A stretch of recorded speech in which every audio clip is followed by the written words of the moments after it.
Dark Gallifrey. The very name sends a shiver down the spine. Hang on a sec, that's a Pertwee story I'm quoting there, sorry. Uh, we're talking about the sequel to a Tom Baker story here, aren't we, Ben? Morbin time. It is indeed. It is Dark Gallifrey Morbius, the first trilogy in this huge spin-off that Big Finish has got Eight going at the series, isn't moment. it? Yeah. So 24 releases, eight trilogies, each one focusing on a different villain from Time Lord Society, the renegades that the world has produced. Meanwhile, Dark Gallifrey itself seems to be something else entirely. It's not just about the darkness that Gallifrey has produced, it's about a literal Dark Oh, Gallifrey Gallifrey, yeah. that's out there somewhere. Who knows quite what that entails? We seem to be getting quite a bit more on that in the next trilogy, in particular, focusing on the War Master. But for now, we have Morbius, this 8-chapter epic across 3 separate releases, all written by Tim Foley, starring Samuel West as Morbius, a part he first played for the Eighth Doctor Adventures back in 2000 and was it eight? Yeah, I want to say Yes, eight. in the finale there, which has recently been released as a download big bundle together, isn't that? Yes, With as a new collected cover art and series, such. yeah. Yeah. So I mean that's pretty serendipitous timing, isn't it? Very, very Yeah. well timed. Mm. So here we have a voyage through the time vortex on this ship called the Proteus. Well, we've just defeated Morbius. Yeah, this is early days for Gallifrey. It's not quite the dark times. We're just moving on from that period, but it's still very early in Time Lord history. There's a member of the Sisterhood aboard the ship. The captain is suffering from some strange ailment related to regeneration. And of course, Morbius is lurking around in some shape or form. He's got his followers, the survivors of that final battle, are being transported aboard the vessel. But one of them in particular holds a terrible secret within their minds. And that is how the story begins, really. And it goes to some interesting places. This island within the vortex, Yes. called the Isle of the Dead, where a citadel of Morbius exists. Temple. A temple will. to him. Yeah. Quite the epic, I would say. Yes. It feels, it sort of transcends your usual Doctor Who Mm. audio because it feels like you're listening to like a Big Finish classic like H.G. Wells because it has this sort of classic literature feel to it, especially part one. Yeah, I think that's very much helped by the time period it's set in. Yes. It's also got a narrator called Narrata, funnily enough, throughout the story. And so you could perhaps see that maybe some things didn't quite happen the way they were told. Could it be a somewhat unreliable narrator going on here? Are we seeing the actual events, or are we, well, hearing, I should say, or are we Yes. hearing their take on the actual events? Is this a story being told in universe, or is it a literal story in universe? So there's some room for doubt there, I suppose. But nevertheless, I think it's rather wonderful overall. Oh, it's another cracker by Tim Foley, and I think Tim Foley excels at the long form storytelling. What we've banged on about in every Tim Foley release, whether that be Friend of a Family, The Golf, Yeah. and The longer the story he writes, the better it seems to be. yes, absolutely. And that's not to say there's anything wrong with his 1 hour stories. It's just, you stretch that out to 2 hours, 3 hours, 4 hours, and there's an exponential growth almost in quality from an already very strong starting point with him. And especially with this, because you can immerse yourself in this world with these characters And I think now we've got all three parts, binge listening to them, it will feel like a big epic novel, I feel. Yeah. I mean, it says on the cover, full cast audio drama starring Samuel West, but he's not quite the star, really. You more have a trio of characters throughout. You've got Captain Argento, played by Rachel Atkins, who is, obviously the captain of the Proteus, this ship, the Time Who Lord. has a bit of an interesting revelation. How she links part to two. other Time Lords. And it's interesting exploring this sort of very early Time Lord that regeneration is a thing what is granted.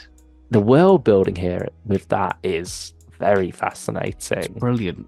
I love the crows as well within the vortex, like moments like that, because it's copying this classic literature vibe. It's going for this gothic feel, and so you have this ship, this sailing ship, literally sailing through the vortex, with some technobabble in there to try and explain it away. But nevertheless, it has things like crow's nests, for example. And so from that, you've got to explain, well, why is it called a crow's nest? Because surely Gallifrey doesn't have crows. Gallifrey doesn't quite have crows, but the Vortex does now.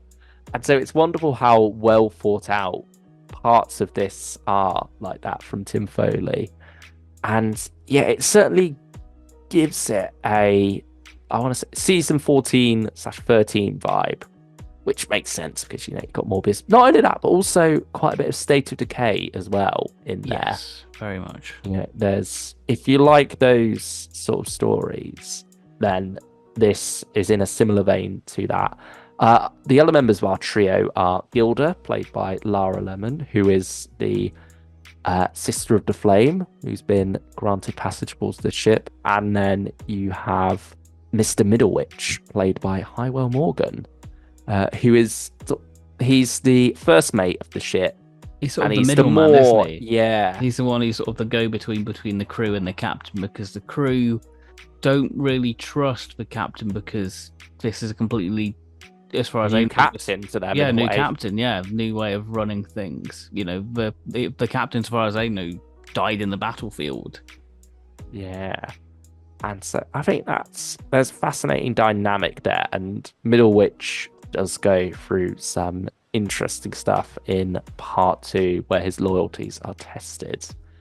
But yeah, Samuel West is brilliant as Morbius. He gets to play a few different variations on Morbius, in a way, which is rather wonderful tests of his acting ability. He gets the ego of Morbius. It especially part 3, because that's when Morbius is, at his height. When he's trying to get things done. You really sort of get the brutal nature, but he's like, come on, I've exhausted these followers, but we need to get going now. Could we not have better followers, or stuff like that? You're like, well, yeah, that's his ego right there. Yeah, I do like how Big Finish have shifted away from the monster aspect of Morbius. Yes, because that was something that only really worked in The Braid of Morbius. In particular, it is wonderful there, and I like that contrast between Morbius, this very vain man, who rather delights in his appearance, being stuck in this hideous form in that story. But it's nice now to see that other side of him, to see the original Morbius, who held such influence and such power just through sheer charisma alone in many ways, and how he was in many ways a man of the people. You've seen this sometimes in real life as well, and so he's very much playing on that classism, really. Making the most of that to gain power for himself. And maybe he did care at one point. Maybe he does really care at the moment and believes the ends justified the means. I think, he is a fascinating character, and I'm looking forward to seeing how Tim Foley continues his journey in Morbius the Mighty, the upcoming War Doctor Rises audio drama, another 3-hour epic to look forward to there. But speaking of the Doctor, we've not got the War Doctor here, but we do have the 4th Doctor, played by Tom Baker, who pops up in the final part. Maybe it's not. It's maybe it very kind of interesting. is. Yeah, it's interesting spin. Yeah, it's if you're wondering how this works with placing the Fourth Doctor in there, especially when the Eighth Doctor has met Morbius, how that all works out. It is all explained rather neatly within this story. I think things do all wrap up quite neatly by the end as well. I And do the end is like, just the beginning, you know. yeah, I do like how that all pays off. Yeah, Tom Baker. I mean, he's Tom Baker. He's always wonderful. He does sort of take over a bit in Oh, part it's his story, isn't it? Yeah. And Again, you're not really getting a story told from the villain's point of view here. Morbius is still very much the villain of the story. It's just a Doctor Who story where the Doctor doesn't quite turn up until 2/3 of the way through, is how I would describe this one. yeah. And so you spend a lot more time getting to know your supportive cast. So you get your before he prequel comes along. before the actual story, really, in a way. In some way, but he is very much dropping in the middle of things. Yeah, well, you do get a hint in part 2. Yeah. I mean, perhaps you could pick up part 3 on its own, just with Tom Baker's I wouldn't involvement, recommend but it. no, I wouldn't recommend it. But if you really wanted to, perhaps you could. But yeah, I mean, I think what's nice with the Dark Gallifrey releases so far, you do get previously on Dark Gallifrey, which I think is a nice addition, having these little recaps. So, a month between these releases, you get a little refresher, which I think is an ideal thing to do. yeah. I mean, how do you feel about the month gaps now that we are at the end of this first trilogy? I don't think it's affected it at all, because I think because I've enjoyed this story so much, I've not really sort of been missing. It's just been nice having that. It's been nice having the monthly releases. I think maybe something like weekly could have worked better. I think it is nice having that gap to, let the story settle as it goes along. Yeah. Like, your thoughts dwell on it a while. But it's almost been a bit too long that you've forgotten the hype, especially when Big Finish is coming out with so much. We're getting so many other stories in between. Mm-hmm. It's not like by the time part 2 and part 3 came along, I sort of had to get back into it again. Like the hype had risen and fallen. Yeah. And yeah, I mean, we'll see how it pays off with the War Master, because that seems to be structured somewhat differently.